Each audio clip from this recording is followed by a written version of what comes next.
have already told you about the financial management decisions, that there are three financial management decisions. One is investment decision, one is financing, and another one is dividend decision. I have already discussed investment decision in my previous short, you can check, and I have even discussed the dividend decision in my previous short, you can check that also. Today I'm taking up the financial decision, which is the third and the last type of financial decision of financial management.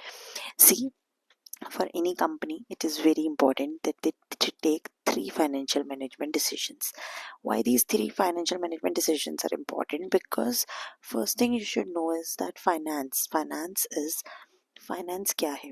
Finance जो है, it's a life blood of any organization. Life blood है किसी भी organisation का, ठीक है। तो अगर हमारे पास फाइनेंस नहीं है तो बिना फाइनेंस के, बिना फंड्स के हम कोई भी ऑर्गेनाइजेशन को रन नहीं कर सकते। It is a very practical thing जो मैं आपको बता रही हूँ।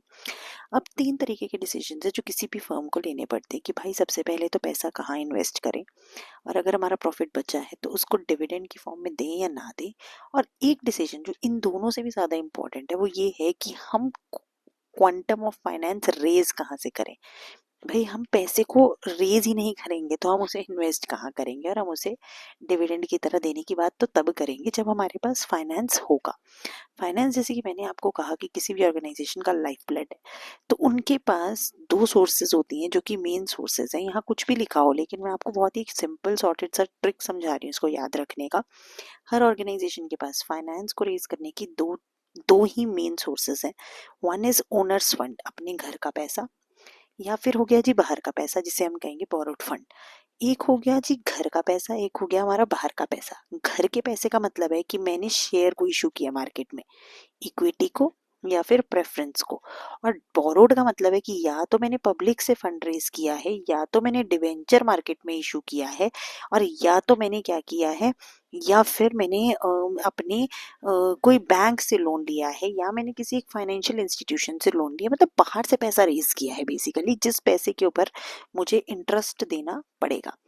एक हो गया घर का पैसा जो है हमारा ओनर्स फंड, या फिर हमने इक्विटी से पैसा रेज किया, या हमने प्रेफरेंस शेयर मार्केट में इशू करके पैसा किया, या हमारे पास कुछ रिजर्व का पैसा पड़ा था उसको हमने यूज किया बिजनेस में, और या फिर हमने अपने पिछले हमारे जो शेयर होल्डर्स है उनके पैसे को रिटेन किया और उस रिटेन अर्निंग से हम अपना काम चला रहे हैं। अब ओनर्स और बोरोड फंड में क्या डिफरेंस होता है, इनकी क्या बाइफिकेशन है, आपको कल की वीडियो में बताएंगे। तब तक के लिए चैनल को सब्सक्राइब, लाइक, शेयर करना बिल्कुल मत भूलना।